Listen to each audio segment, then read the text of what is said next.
मनोहरा सुकुम्बासी बस्तीको खाली रहेको यो जग्गा सन् 2005 को सेप्टेम्बर महिनापछि मात्रै अतिक्रमित हुन थालेको हो, अर्थात् विक्रम सम्वत 2062 साल भाद्र महिना हो।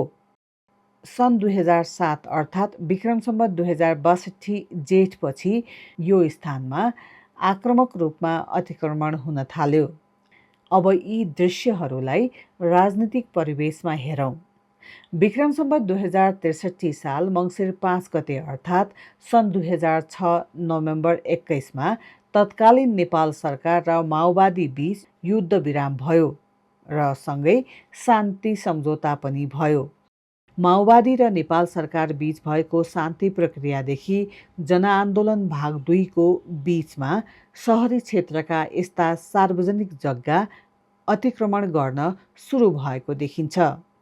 सुरक्षित घाँस बास कपासको लागि धेरै मानिसहरू गाउँ छोडेर सहर पसे, धेरैले आफ्नो खेत बाँझै छाडे। राजनीतिक आडमा धेरै मानिसलाई यस्ता सरकारी जमिन ओगट्न लगाइयो।